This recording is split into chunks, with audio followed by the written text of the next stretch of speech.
நாம் கடந்த வாரம் அகழ்போரின் பின்னணி என்ற தலைப்பின் கீழ் இருக்கக்கூடிய வரலாற்று செய்திகளை நாம் பார்த்தோம்.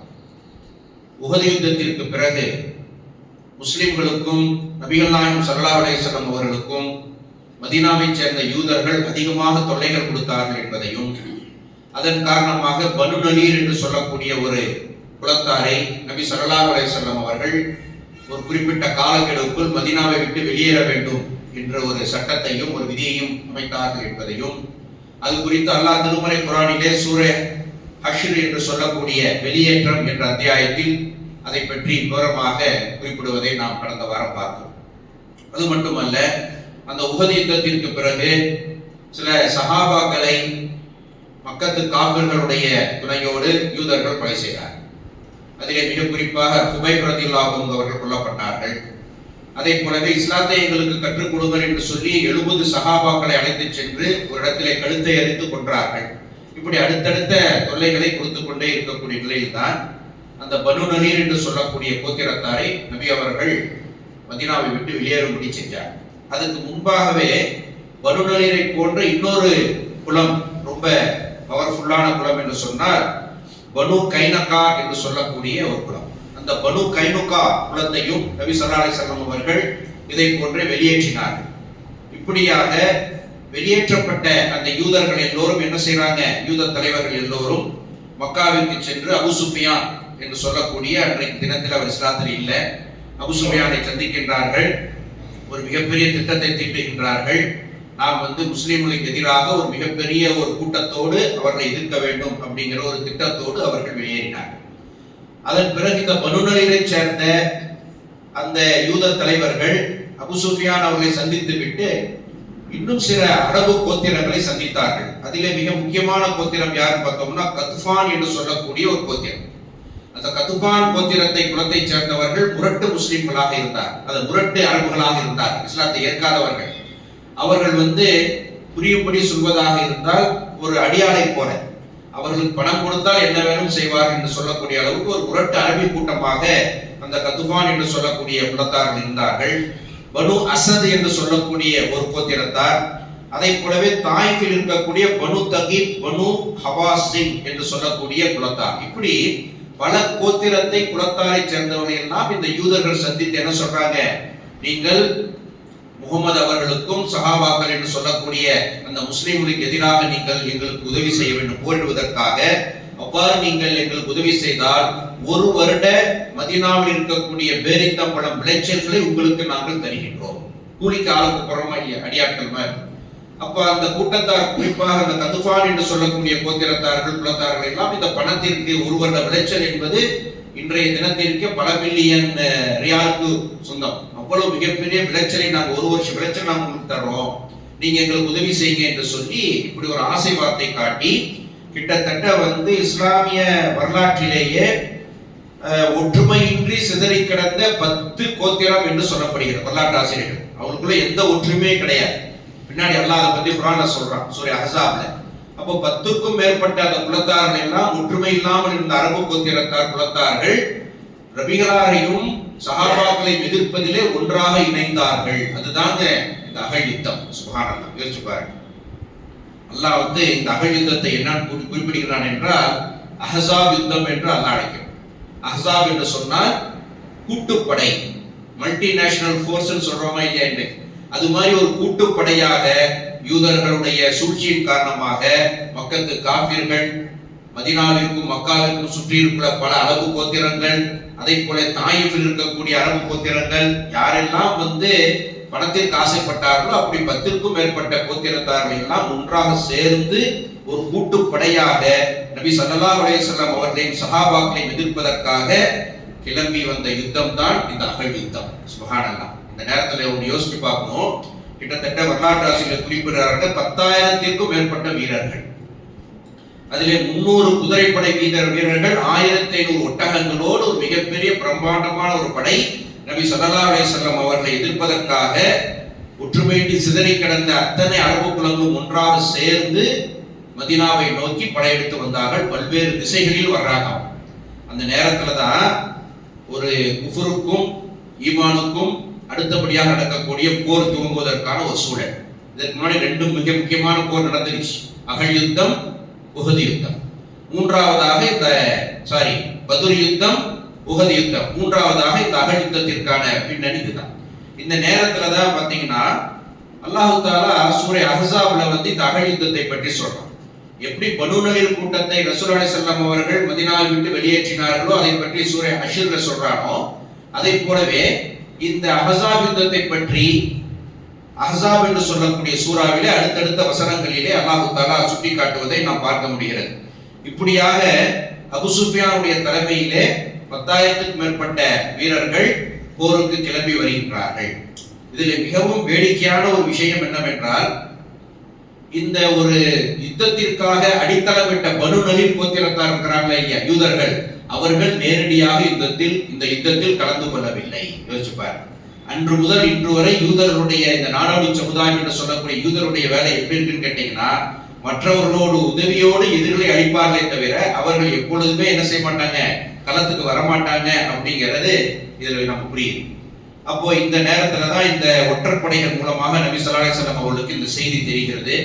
இது மாதிரி நம்மை அழிப்பதற்காக ஒரு மிகப்பெரிய ஒரு படையை திரட்டி கொண்டு யூதர்களுடைய சூழ்ச்சியின் காரணமாக அரபு தேசத்தை சேர்ந்த சில கோத்திரத்தார்கள், குறிப்பாக அபு சுஃபியானுடைய தலைமையிலே மக்காவுடைய குறைஷி காபிர்கள்லாம் வந்துட்டு இருக்கிறாங்க அப்படிங்கிற செய்தி எப்படி கிடைக்கிறது ரசூலுல்லாஹ்வுக்கு?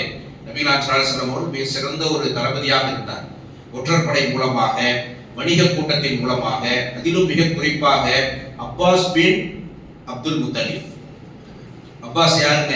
நபிகள் ஸல்லல்லாஹு அலைஹி வஸல்லம் பெரிய தந்தை, ரசூலுல்லாஹி ஸல்லல்லாஹு அலைஹி வஸல்லம் தந்தையுடன் பிறந்தவர் அவர். அப்ப அப்பாஸ் ரலியல்லாஹு அன்ஹு பத்ர் யுத்தத்துல கைதியாக பிடிபட்டார். நம்ம பார்த்தோமே இல்லையா? அந்த பத்ர் யுத்தத்துல கைதியாக பிடிக்கப்பட்டவர் அப்பயே அல்லாஹ்வின் தூதர் சொல்றாங்க, எனதருமை அல்லாஹ்வின் தூதரே, அதாவது முகமது அவர்களே, நான் இஸ்லாத்தை ஏற்றுக்கொண்டு விட்டேன் மனதளவில் என்று சொல்லும் பொழுது, அதுக்கு அல்லாஹ் உங்களுக்கு கூடி தருவான், ஆனா எங்க பார்வையில் நீங்க கைதிதான், நீங்க என்ன செய்யுங்க, அந்த ஈட்டு தொகை கொடுத்துட்டு போங்கன்னார். அப்ப அந்த நேரத்துல அப்பாஸ் ரலியல்லாஹு அன்ஹு உண்மையிலே இஸ்லாத்தை தழுவி விட்டார். அப்ப ரசூலுல்லாஹ் சொல்றாங்க, நான் முஸ்லீம் ஆயிருக்கேன். அப்ப ரசூலுல்லாஹ் சொல்றாங்க, நீங்கள் இவர்களோடு சேர்ந்து மக்காவிலே இருங்கள், இப்பத்திற்கு நீங்கள் வெளிப்படுத்த வேண்டாம், அங்கே நடக்கக்கூடிய நடவடிக்கைகளை சொல்லுங்க. அப்படியாக அப்பாஸ் ரலியல்லாஹு அன்ஹு மறைமுகமாக அங்கு இருக்கக்கூடிய செய்திகளை சொல்லி அனுப்புறாங்க. அப்பதான் இந்த செய்தி தெரியுது, ஒரு மிகப்பெரிய கூட்டம் நம்ம எதிர்த்து வரக்கூடிய சூழலில் இருக்கிறோம்னு சொல்லிட்டு அவர்கள் அந்த படை கிளம்பி விட்டது அப்படிங்கிற ஒரு தகவல் கிடைக்குது. இது நடந்தது ஹிஜ்ரி 5ஆம் ஆண்டு. நபி ஸல்லல்லாஹு அலைஹி வஸல்லம் ஹிஜ்ரத்திற்கு பிறகு பத்ர் யுத்தம் ஹிஜ்ரி 2, உஹது யுத்தம் ஹிஜ்ரி 3, 4வது ஹிஜ்ரி 5 நடந்த யுத்தம் தான் அகழ் யுத்தம். இதுக்கு நடுவில் அந்த பனு நலீர் கூட்டத்தோடு சில பிரச்சனைகள், இப்படி அடுத்தடுத்ததாக சில சிறிய சண்டை சச்சரவுகள் இருந்து கொண்டே இருந்தது முஸ்லிம்களுடைய அந்த போருக்கான சூழலாக. அந்த நேரத்துல தான் ரசூலுல்லாஹி ஸல்லல்லாஹு அலைஹி வஸல்லம் அவர்கள் மிகப்பெரிய ஒரு பதட்டத்தோடு சஹாபாக்கள் காணப்பட்டார்கள். எல்லாரையும் உட்கார வச்சு மஷூரா செய்றாங்க. அல்லாஹ்வின் தூதர் அவர்கள் எந்த ஒரு செய்தியாக இருந்தாலும் மஷூரா செய்வாங்க. அந்த மஷூராவின் அடிப்படையில சொல்றாங்க, இப்படி நம்மிடத்திலே 3000 வீரர்கள் தான் நாம் இருக்கிறோம், 10,000க்கும் மேற்பட்ட வீரர்கள் வந்து கொண்டிருக்கின்றார்கள், நாம் என்ன செய்வது என்ற பல்வேறு யோசனைகள் அங்கே வைக்கப்பட்டன. அந்த நேரத்தில் தான் பாரசீகத்தில் இருந்து மதீனாவிற்கு வந்த சல்மானுல் ஃபாரிசி ரலியல்லாஹு அன்ஹு, நம்ம எல்லாத்துக்கும் தெரியுமா இல்லையா, சல்மான் அல் ஃபாரிசி. சல்மானுல் ஃபாரிசி என்று சொன்னால் பாரசீகத்தில் இருந்து வந்தவர் சல்மான். பாரசீகம்னா என்னங்க? ஈரான்.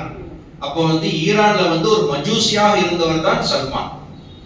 சல்மான் ரலியல்லாஹு அன்ஹு மஜூசி என்றால் என்ன? நெருப்பை வணங்கக்கூடியவர், மிகப்பெரிய செல்வந்தர் வீட்டு பையன். அவங்க அப்பா எந்த வேலையுமே அவருக்கு தரமாட்டார். வீட்டில ஒரு நெருப்பு குண்டத்தை வளர்த்து அது அணையாம நீ பார்த்துக்கணும், அதுதான் அவருக்கு வேலை. அப்ப அந்த நெருப்பு வணங்கியாக இருக்கக்கூடிய குடும்பத்தில் பிறந்த சல்மான் ரலியல்லாஹு அன்ஹு அவர்கள் ஒரு கிறிஸ்துவ பாதிரியாரை சந்திக்கிறார். உடனே கிறிஸ்டியனா மாறுறார். அதன் பிறகு கிறிஸ்துவ பாதிரியாருடைய சில நடவடிக்கைகள் சரியில்லை என்று தெரிந்து கொண்டு அங்கிருந்து வெளியேறாரு. இன்னொரு கிறிஸ்துவ பாதிரியார்ட்ட போறார். அவர் நல்ல மனிதர்.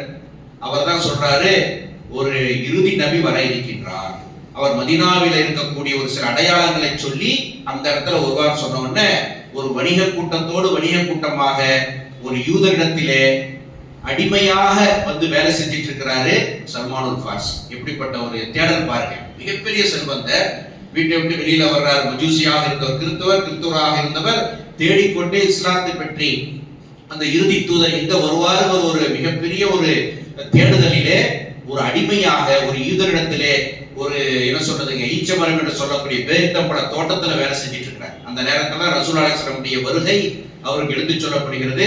இஸ்லாத்தை தழுவிக் கொண்டார். அந்த சல்மானுல் ஃபார்சி ரலியல்லாஹு அன்ஹு சொல்றாங்க, அல்லாஹ்வின் தூதரே, எங்களுடைய பாரசீக பகுதிகளிலே நாங்கள் குதிரைப்படை வீரர்களை இன்னும் எதிரிகளை எதிர்கொள்வதற்காக அகழ் என்று சொல்லக்கூடிய மிகப்பெரிய பள்ளங்களை நாங்கள் தோண்டுவோம். அதை பத்தி சொல்றாங்க. அகழ்னா என்னங்க, ஒரு கெனால் மாதிரி, வாய்க்கால் போதா இல்லைங்களா, அப்படி ஒரு நீளமான ஆழமான அகலமான குதிரைகள் தாண்ட முடியாதபடி, ஆட்கள் இறங்கி ஏற முடியாதபடி, அதற்குள்ள அங்கிருந்து அவங்க தாக்கிடுவாங்க. அப்படி அந்த அகழ் வெட்டினால் என்ன அப்படிங்கிற யோசனை வைக்கிறாங்க. அல்லாஹ்வின் தூதர் ஸல்லல்லாஹு அலைஹி வஸல்லம் அவர்கள் அந்த யோசனை ஏற்றுக்கொண்டார். சுப்ஹானல்லாஹ். அப்ப ஒரு பெரிய மஷூரா பண்றாங்க. எந்த பகுதியில் அதிகமான ஓபன் பிளேஸ் இருக்கின்றது, மதீனாவிற்கு கிழக்கு திசையில சில மரங்கள் கோட்டைகள் இதெல்லாம் இருக்கு. வடக்கு திசையில தான் அதிகமான ஓபனிங் இருக்கு. சோ இந்த வடக்கு திசையில் தான் மிகப்பெரிய படை வருவதற்கான வாய்ப்புகள் இருக்கிறது என்று சொல்லி, அந்த வட திசை தான் ஒரு திறந்த வழியாக இருக்கிறது என்று சொல்லி அந்த இடத்தில் நபிகள் நாயகம் ஸல்லல்லாஹு அலைஹி வஸல்லம் அவர்கள் அகழ் தோண்டுவதற்கான ஒரு முயற்சியை மேற்கொண்டு சஹாபாக்களுக்கு அகழ் தோண்டுங்கிறாங்க. இதுதான் அந்த பின்னணி. அப்ப அகழ் யுத்தத்தினுடைய மிக முக்கியமான ஒரு விஷயம் என்னன்னா, அகழ் தோண்டப்படுகிறது. அகழ் என்று சொல்லக்கூடியதற்கு அரபியில பாத்தீங்கன்னா கந்தஹ் என்று சொல்வார். அந்த கந்தஹ், இந்த யுத்தத்திற்கு பேர் கந்தஹ் யுத்தம், அகழ் யுத்தம், அஹஸாப் யுத்தம், இப்படி பல பெயர்கள் இருக்கிறது. இந்த கந்தஹ் என்று சொல்லக்கூடிய வார்த்தை பாரசீக வார்த்தையான கஸ்தர் என்று சொல்லக்கூடிய வார்த்தையிலிருந்து வந்தது என்று சொல்றாங்க. கஸ்தர் என்று சொன்னால் அகழை குறிக்கக்கூடிய வார்த்தை பாரசீக மொழியிலே, அதிலிருந்து வந்ததுதான் இந்த கந்தஹ். அப்ப இந்த கந்தஹ் என்று சொல்லக்கூடிய அகழ் வெட்டக்கூடிய பணியை மேற்கொள்றாங்க. நபிகள் நாயகம் ஸல்லல்லாஹு அலைஹி வஸல்லம் அவர்கள் என்ன செய்யறாங்கன்னு கேட்டீங்கன்னா, 3 கோத்திரத்தாரோடு மிக முக்கியமான உடன்படிக்கை மேற்கொண்டிருந்தார்கள் யூத கோத்திரர்.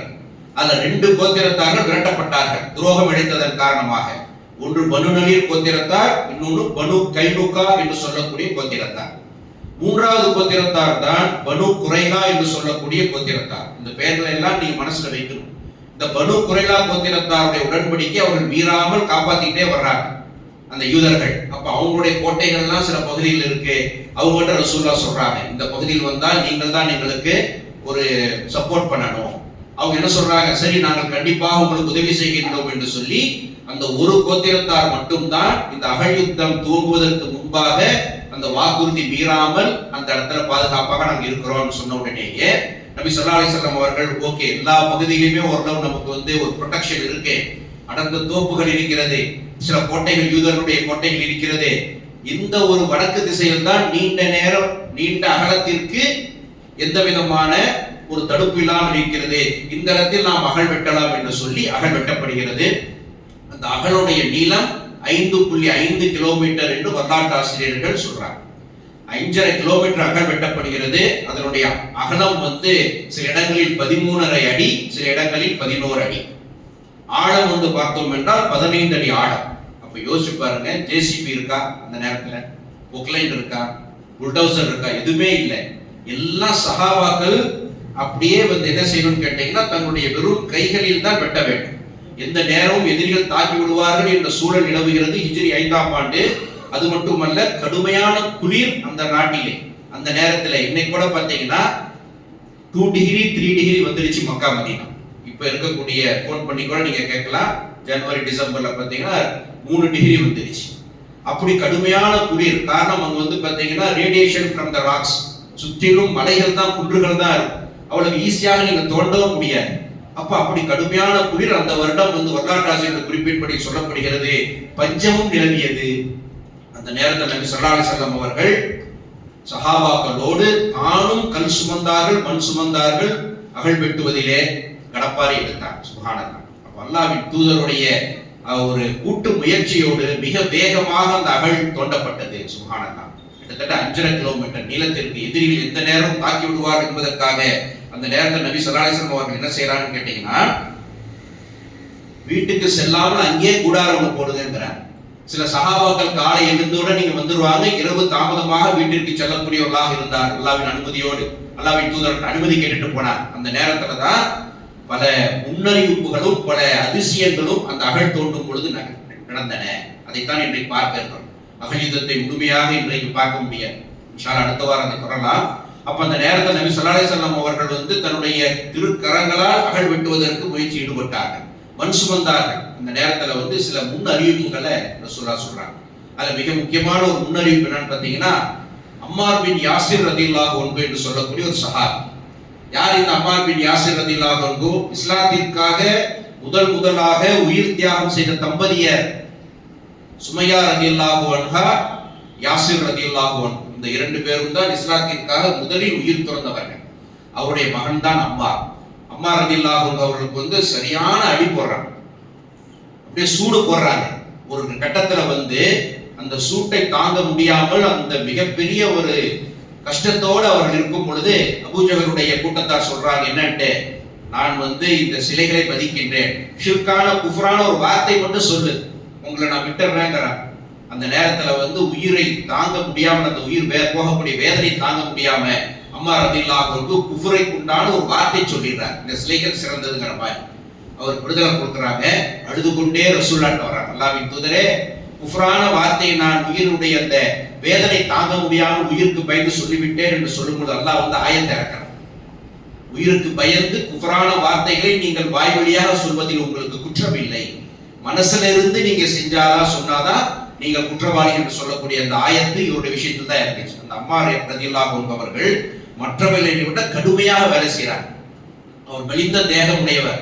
அவருடைய உடல்ல, மார்புல, வயிற்றுல, தலையில எல்லாம் புழுதி படர்ந்து இருக்கிறது. அப்ப ரசூலுல்லாஹி ஸல்லல்லாஹு அலைஹி வஸல்லம் அவர்கள் தன்னுடைய கைகளால் அந்த புழுதியெல்லாம் தட்டி விட்டு சொல்றாங்க, அம்மார் பின் யாசிர் ரலியல்லாஹு அன்ஹு பார்த்து சொல்றாங்க, அம்மார் அவர்களே, நீங்கள் கலகக்கார கும்பலால் கொல்லப்படுவீர்கள். சுப்ஹானல்லாஹ். இது ஒரு முன்னறிவிப்பு. கலகக்கார கும்பல் என்றால் காஃபிர்கள் அல்ல, அவர்கள் முஸ்லிம்கள் தான். ஆனால் ஒரு ஃபித்னா செய்யக்கூடிய ஒரு குழு, அவர்களால் நீங்கள் கொல்லப்படுவீர்கள் என்று சொன்ன ஒரு அறிவிப்பு முஸ்லிம் வரக்கூடிய 2915. அவ்வாறாக அம்மார் பின் யாசிர் ரலியல்லாஹு அன்ஹு அவர்கள் சிப்பீன் என்று சொல்லக்கூடிய போரிலே கொல்லப்பட்டார். அந்த சிப்பீன் போர் எப்ப நடந்துச்சு, யார் யாருக்கு நடந்துச்சு, அது ஒரு நாளைக்கு நம்ம பார்க்கலாம். அவனுடைய சுருக்கம் என்னன்னு பாத்தீங்கன்னா, சிப்பீன் என்ற யுத்தம் அலி ரலியல்லாஹு அன்ஹு அவர்களுக்கும் முஆவியா ரலியல்லாஹு அன்ஹு அவர்களுக்கும் நடந்த ஒரு யுத்தம். அப்ப முஆவியா ரலியல்லாஹு அன்ஹு என்ன சொல்றாங்க, இது மாதிரி இதற்கு முன்பு இருந்த உஸ்மான் ரலியல்லாஹு கொல்லப்பட்டதற்கு நீங்க உடனடியாக நடவடிக்கை எடுக்கிறார். அலி ரலியல்லாஹு அன்ஹு நான் விசாரித்துக் கொண்டிருக்கிறேன். அதுல நடந்த மிகப்பெரிய யுத்தம் தான். அந்த யுத்தத்திலே அம்மார் ரலியல்லாஹு அன்ஹு அலி ரலியல்லாஹு அன்ஹு சார்பில் இருக்கிறாரு, அவர் கொல்லப்பட்டார். சுப்ஹானல்லாஹ். அப்போ அவருடைய வயது எப்போ? 93 வயது. ரசூலுல்லாஹி அலைஹி வஸல்லம் அவருடைய மரணத்திற்கு பிறகு, இது நடந்தது ஹிஜ்ரி 5, ரசூலுல்லாஹி அலைஹி வஸல்லம் மறைந்தது ஹிஜ்ரி 11. அதன் பிறகு பாத்தீங்கன்னா 2.5 வருஷம் அபூபக்கர் சித்திக், அதன் பிறகு 7 வருடம் உமர் ரலியல்லாஹு அன்ஹு, அப்புறம் உஸ்மான் ரலியல்லாஹு அன்ஹு, அப்புறம் அலி ரலியல்லாஹு அன்ஹு. அப்பொழுதுதான் மரணிக்கின்றார். கிட்டத்தட்ட 93 வயதிலே அம்மார் பின் யாசிர் அவர்கள் அந்த முன்னறிவிப்பை ரசூலுல்லாஹ் வந்து அகழ் தோண்டும் போதே சொல்லிவிடுகின்றார். இது ஒரு விஷயம். அது மட்டுமல்ல, அந்த வருடம் ஏற்கனவே சொன்னது போல கடுமையான குளிர், உணவு பஞ்சம், சாப்பாட்டிற்கு வழி இல்லை. சஹாபாக்கள் எல்லாம் வயிற்றில் கல்லை கட்டி கொண்டு வேலை செய்தார்கள். புகாரில பார்க்க, சாப்பாடு இல்லாம ஒரு கஷ்டமான வேலை செய்யறது யோசிச்சு பாருங்க. வேலை கஷ்டமா இருக்கும்போது சாப்பாடு கூட சாப்பிடணும், அப்பதான் உடலுக்கு தெம்பா வேலை செய்ய முடியும். ஆனால் அவருடைய நிலைமை அவ்வாறாக இருந்தது. அந்த நேரத்துல வந்து சில ஹதீஸ்களை மட்டும் சுட்டி காட்டின. புகாரில் வரக்கூடிய 4100வது ஹதீஸ், அகழ் தோண்டக்கூடிய அந்த நேரத்திலே அனஸ் ரலியல்லாஹு அன்ஹு சொல்றாங்க, கெட்டுப்போன கொழுப்போடு சில கோதுமை மாவை கலந்து கொண்டு கொண்டாந்து கொடுப்பாங்க. அது கெட்டுப்போன அந்த வாசத்தின் காரணமாக, அந்த துர்நாற்றத்தின் காரணமாக என்னுடைய தொண்டைகளில் சிக்கிக் கொள்ளுங்கிறாங்க. இன்றைக்கு எவ்வளவு உணவுகளை நாம் வந்து வீணடிக்கிறோம். ஒவ்வொரு வீட்லையும் ஃப்ரிட்ஜை திறந்தா பழைய சாப்பாடும் பழைய குழம்புகள் தான் யோசிக்கிறோம். அப்ப அந்த உணவுகள் வந்து எந்த அளவிற்கு சஹாபாக்கள் அவர்கள் வந்து பயன்படுத்தினார்கள் அப்படிங்கிறத பார்க்க முடிகிறது. அந்த நேரத்துல ஜாபிர் பின் அப்துல்லா ரலியல்லாஹு அன்ஹு சொல்றாங்க, ஒரு ஹதீஸ் அறிவிக்கின்றாங்க, அல்லாஹ்வின் தூதருடைய வயிற்றிலே அந்த முடியோடு சேர்ந்து மார்பு வரைக்குமே மண்ணும் புழுதியும் படர்ந்திருந்தது. அவருடைய வயிறு ஒட்டிய நிலையில் நான் பார்த்தேன். ஜாபிர் பின் ரலியல்லாஹு அன்ஹு சொல்றாங்க, வயிறு ஒட்டி போயிருந்துச்சு. உடனே நான் வந்து அல்லாஹ்வின் தூதருக்கு அனுமதி கேட்டுட்டு என்னுடைய இல்லத்திற்கு சென்று எனது மனைவிட்ட கேட்டேன், நம்மிடத்துல ஏதாவது உணவுப் பொருள் இருக்கின்றதா? ஒரு சாவு என்று சொல்லக்கூடிய அளவு, பித்ராவுக்கு உபமை இல்லையா, 3 சாவு அப்படி ஒரு கணக்கு வருது. அப்ப மிக குறைந்த எண்ணிக்கையுடைய ஒரு சாவு மண்ணுடைய கோதுமை தான் இருக்கு, அது வந்து வேற எதுவுமே இல்லை அப்படிங்கிறாங்க. அப்ப அவர் சொல்றாரு, ஜாபிர் பின் அப்துல்லா அவர்கள், நம்மிடத்துல ஒரு சின்ன ஆட்டுக்குட்டி இருக்கு, நான் ஆட்டுக்குட்டியை அறுத்து அதை சுத்தம் செய்து கறிகளை வெளியே எடுக்கிறேன், அது வரைக்கும் இந்த மாவை நீங்கள் அரைத்து, கோதுமை அரைத்து மாவாக்கி கொள்ளுங்கள். உடனே வந்து சொல்றாங்க, கோதுமை மாவு அரைக்கிறாங்க. இவர் ஆட்டை சுத்தம் செய்து அதை பீசாக்கிற வரைக்கும் என்னுடைய மனைவி கோதுமையை, துளி நீக்கப்படாத கோதுமையை அரைத்து முடித்தார். அப்ப சொல்றாங்க, இதில் நாம் ரொட்டி சுட்டு இந்த கறி குழம்போடு நபி அவர்களுக்கு நாம் உணவு கொடுக்கலாம் என்று சொல்லும்போது ஜாபீர் ரலியல்லாஹு அன்ஹு மனைவி சொல்றாங்க, மறக்காமல் அதிக நபர்களை அழைத்து வந்துடாதீங்க, மறந்துடாதீங்க, என்னை எல்லோருக்கும் முன்பாக வெட்கமடை செய்து விட வேண்டாம். உங்களுக்கு தெரியும் எத்தனை பேர் சாப்பிடலான்னு சொன்னோன்னே நான் விலகிக்கிட்டேன்னு சொல்லி ஜாபீர் ரலியல்லாஹு அன்ஹு போய் அல்லாஹ்வின் தூதர்கிட்ட சொல்றாங்க, அல்லாஹ்வின் தூதரே, எனக்கு சொந்தமான ஒரு சிறிய ஆட்டுக்குட்டி இருந்தது, சிறிது மாவு இருந்தது, அதில் உணவு தயாரித்து வைத்திருக்கின்றேன், நீங்களும் சில சஹாபாக்களும் வாருங்களே என்று சொல்லும் பொழுது ரசூலுல்லாஹி ஸல்லல்லாஹு அலைஹி வஸல்லம் பகிரங்கமாக அறிவிக்கின்றார், அகழ் தோன்றும் எனதருமை சகோதரர்களே, ஜாபீர் ரலியல்லாஹு அன்ஹு இல்லத்திலே விருந்து தயாராக இருக்கிறது, எல்லோரும் கிளம்பி வாருங்கிறாங்க. 1000 சஹாபாக்கள் அந்த நேரத்தில் இருக்கிறாங்க. உடனே ஜாபீர் ரலியல்லாஹு அன்ஹு விலவெடுத்து போறார், என்ன நடக்குமோ. அப்ப ஜாபீர் ரலியல்லாஹு அன்ஹு நிலையை பார்த்தோன்னே ரசூலுல்லாஹ் சொல்றாங்க, நான் சொல்லும் வரை நீங்க முன்னாடி போங்க, நான் வரும் வரை ரொட்டி சுட வேண்டாம், நான் வரும் வரை அந்த கரிப்பாத்திரத்தை கீழே இறக்க வேண்டாம். இது புகாரில் வரக்கூடிய 3-4 இடத்தில் வரக்கூடிய சஹீஹான ஹதீஸ். அந்த நேரத்தில் ஜாபீர் ரலியல்லாஹு அன்ஹு நேரா போய் ரொட்டி மாவு ரெடியா இருக்கு, சுடாதீங்க, அல்லாஹ்வின் தூதர் சொல்லியிருக்கிறாங்க. அதே போலவே சஹாபாக்கள் எல்லோரும் வர்றாங்கன்னு சொல்லும்போது அவங்க மனைவி சொல்றாங்க, என்ன செய்வதுன்னு தெரியலையே, அல்லாஹ்வின் தூதர் கண்டிப்பாக இதுக்கு ஒரு வழியை வச்சிருப்பாருன்னு சொல்லி ஒரு பதட்டம் இல்லாத ஒரு சூழலை உருவாகுது. அந்த நேரத்தில் ரசூலுல்லாஹி ஸல்லல்லாஹு அலைஹி வஸல்லம் அவர்கள் என்ன போறாங்க, அவங்க சென்ற பிறகு ரொட்டி சுட ஆரம்பிக்கிறாங்க. அப்ப ரசூலுல்லாஹ் சொல்றாங்க, ரொட்டி சுடுவதற்கு ஒரு வேலையாளை பக்கத்தில் யாராவது கூப்பிட்டுக்கோங்கிறாங்க. சுப்ஹானல்லாஹ். புகாரில் வரக்கூடிய 4202 ஜாபீர் ரலியல்லாஹு அன்ஹு அறிவிக்கின்றார், அல்லாஹ்வின் ஆணையாக நாங்கள் அனைவரும் சாப்பிட்டு விட்டு அந்த உணவை விட்டுவிட்டு திரும்பி சென்றோம். அப்போது எங்கள் சட்டி நிறைத்த சத்தம் எழுப்பியமாறு கொதித்துக் கொண்டிருந்தது, அது கொஞ்சமும் குறையாமல் முன்பு இருந்தது போலவே இருந்தது, மேலும் எங்கள் குழைத்த மாவும் கொஞ்சமும் குறையாமல் முன்பு போலவே ரொட்டி சுடப்பட்டு கொண்டிருந்தது அப்படின்னு அறிவிக்கின்றார். சுப்ஹானல்லாஹ். இப்படிப்பட்ட விஷயம் பாருங்க. அல்லாஹ் சுப்ஹானஹு வ தஆலா நபி ஸல்லல்லாஹு அலைஹி வஸல்லம் அவருடைய வாழ்க்கையிலே சில மோஜிசாக்களை ஏற்படுத்துவார், அற்புதங்களை நிகழ்த்துவார். அதில் ஒரு அற்புதம் தான் இந்த அகழ் யுத்தத்தின் போது ஜாபீர் பின் ரலியல்லாஹு அன்ஹு அவருடைய இல்லத்திலே நடந்த ஒரு சுவையான சம்பவம். இதனுடைய தொடர்ச்சி 2வது முறை பார்ப்போம். வாக்குறு தவானா அல்ஹம்துலில்லாஹி ரப்பில் ஆலமீன்.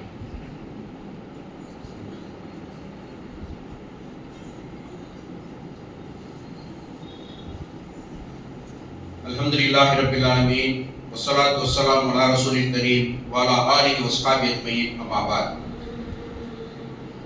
நபி ஸல்லல்லாஹு அலைஹி வஸல்லம் அவர்களும் சஹாபாக்களும் அகழ் யுத்தத்தினுடைய தயாரிப்பில் இருக்கும் பொழுது நடந்த சில முன்னறிவிப்புகளும் சில மோஜிசாக்கள் அற்புதங்களையும் நாம் பார்த்து வருகிறோம். அதில் மற்றொரு விஷயம் என்னன்னு பார்த்தோம்னா, நபி ஸல்லல்லாஹு அலைஹி வஸல்லம் சஹாபாக்கள் சொல்றாங்க, அல்லாஹ்வின் தூதரே, இதை போல ஒரு பாறையை உடைக்க முடியாமல் நாங்கள் கஷ்டப்படுகிறோம். இது நீங்க பலமுறை கேட்ட தலைப்பு தான்.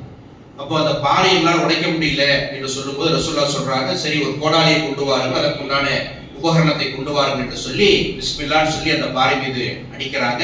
அந்த பாறையின் ஒரு பகுதி உடைந்தது. அந்த நேரத்தில் ரசூலுல்லாஹ் சொல்றாங்க, அல்லாஹு அக்பர், சிரியாவினுடைய திறவுகோல்கள் எனக்கு தரப்படுவதை நான் பார்த்தேன், சிரியாவுடைய திறவுகோல்கள் தரப்படுவதை பார்த்தேன், அல்லாஹ் மீது ஆணையாக அதன் செங்கோட்டைகளை இப்போது நான் காண்கின்றேன்.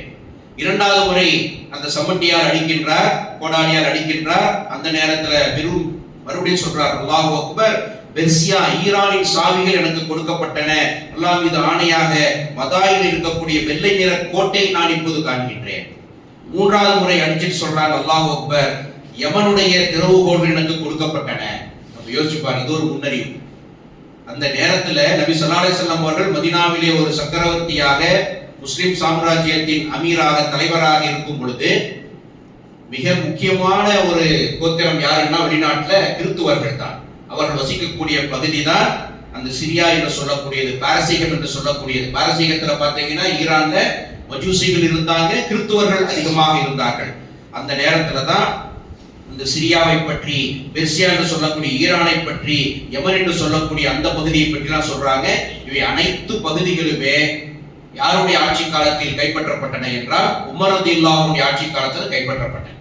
இது ஒரு முன்னறிவிப்பு எப்ப நிகழ்ந்தது என்றால் உமர் ரலியல்லாஹு ஆட்சி காலத்துல இந்த 3 பகுதியும் கைப்பற்றப்பட்டது என்பதை அஹ்மதிலே பார்க்கலாம், நசையில பார்க்கலாம். இப்படியான ஒரு சம்பவத்தை நாம் பார்க்க முடிகிறது. அது மட்டுமல்ல, அந்த நேரத்தில் நபி ஸல்லல்லாஹு அலைஹி வஸல்லம் அவர்களுடைய ஒரு விஷயத்தை பார்த்து இந்த தலைப்பை நாம் நிறைவு செய்வோம். நபி ஸல்லல்லாஹு அலைஹி வஸல்லம் அவர்கள் ஒரு நேரத்துல இந்த அகழ் தோண்டக்கூடிய அந்த நேரத்துல யூதர்களையும் அந்த குறைஷி காபிர்களையும் சபிக்கின்றார்கள். அதற்கு என்ன காரணம் என்றால் அசர் தொழுகை தொழ முடியாத ஒரு சூழ்நிலை அவர்கள் ஏற்படுத்தி விட்டார்கள். அந்த நேரத்தில் தான் சொல்றாங்க, இந்த மக்கத்து காபிர்கள் குறைஷிகளுடைய வீடுகளையும் அவருடைய புதை குழிகளையும் அல்லாஹ் நெருப்பால் நிரப்பட்டும், என்னால் அசர் தொழுகை தொழ முடியவில்லை. அவ்வளவு ஒரு பதட்டம். மக்ரிப்கான நேரம் வந்துருச்சு. உமர் ரலியல்லாஹு அன்ஹு வந்து சபித்துக் கொண்டே வர்றார், அல்லாஹ்வின் தூதரே நானும் அசர் தொழல, நாங்களும் தொழ வாங்க என்று சொல்லி கொஞ்சம் தூரம் போயிட்டு அந்த அகலுக்கு பக்கத்தில் இருக்கக்கூடிய இன்னொரு இடத்துல அதான் சொல்லப்பட்டு அசரையும் மக்ரிபையும் சேர்த்து தொழுதார்கள் என்று சொல்லக்கூடிய ஒரு சம்பவத்தையும் நாம் இதில் பார்க்க முடிகிறது. எனவே இதை தொடர்ந்து இருக்கக்கூடிய மற்ற செய்திகளை இன்ஷா அல்லாஹ் அடுத்த ஜுமாவிலே பார்ப்போம். அந்த மதீனாவில் இருக்கக்கூடிய பனு குறைலா கோத்திரத்தார் அவர்கள் தன்னுடைய வாக்குறுதியை காப்பாற்றினார்களா, துரோகம் அளித்தார்களா என்பதை எல்லாம் அடுத்த அகழித்தம் என்ற மற்றொரு தலைப்பிலே நாம் பார்க்கலாம். வாகுரு தவான் அல்ஹம்துலில்லாஹி ரப்பில் ஆலமீன்.